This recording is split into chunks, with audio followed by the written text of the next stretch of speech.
Welcome to another new video of interesting math problem on our channel Math Solutions for You. Please do like, share, comment, and don't forget to subscribe to our channel. Becky has to select 6 books in such a way that she has at least 4 fictions and at least 1 non-fiction.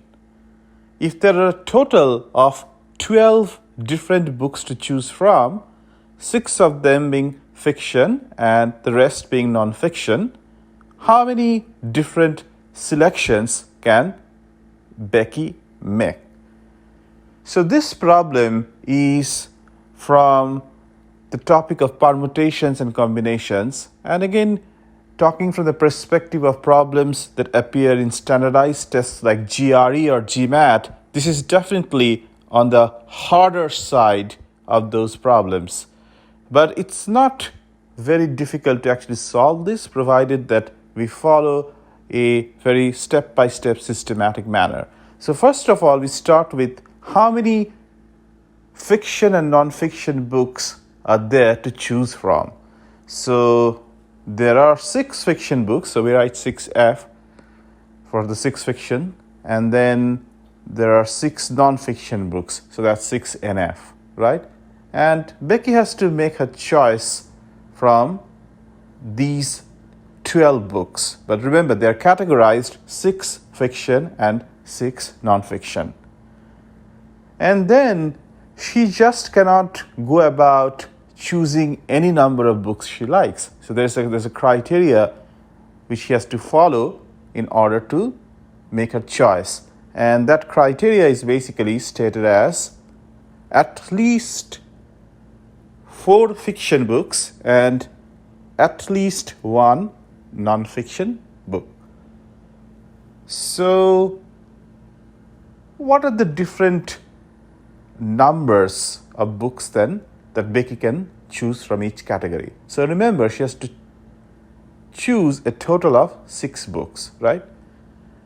But then she has to choose at least 4 fiction books. So let's start with this. So let's suppose that Becky picks 4 fiction books, right?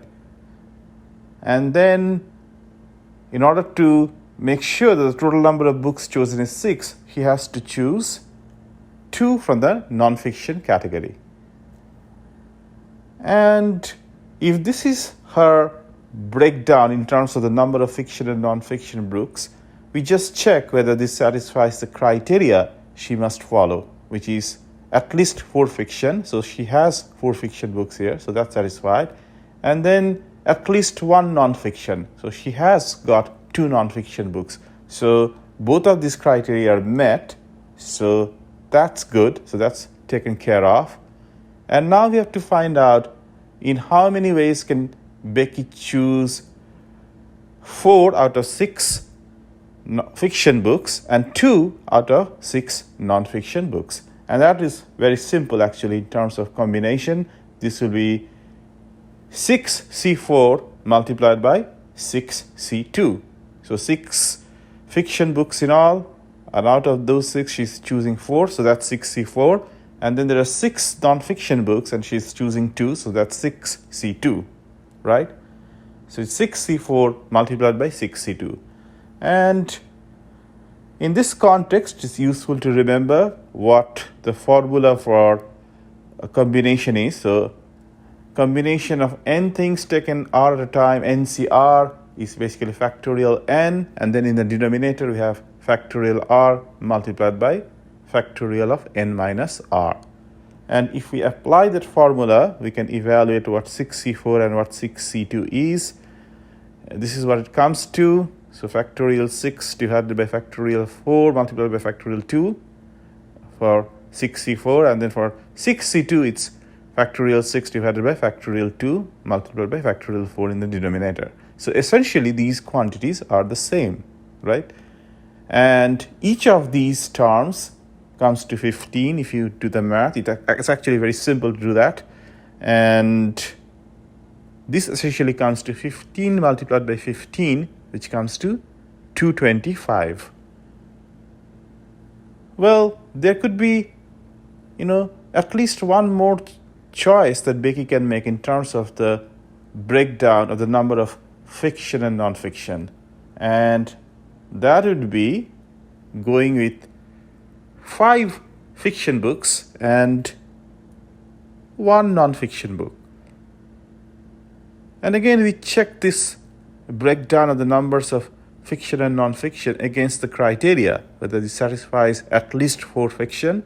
So she has 5 fiction books in this, right? So that satisfies that. And then at least 1 non-fiction. So in this particular breakdown, she has got 1 non-fiction. So the criteria of at least 1 non-fiction is also satisfied. So that's taken care of. And then the question is, in how many ways can Becky choose 5 out of 6 fiction books and 1 out of 6 non-fiction books, which simply would be 6C5 multiplied by 6C1.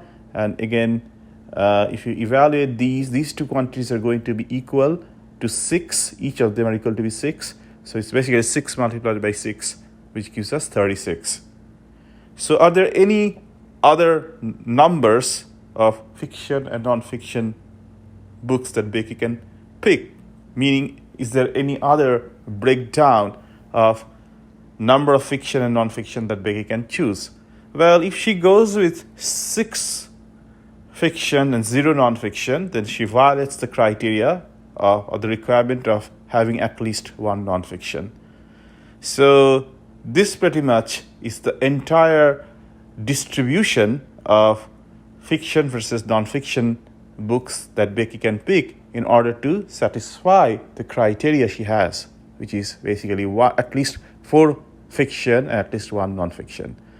So we are pretty much done with the problem here. The only thing that's left is to add these two up. So we basically add 225 and 36, and if we add this comes to 261. So the correct choice in this case will be option B, 261.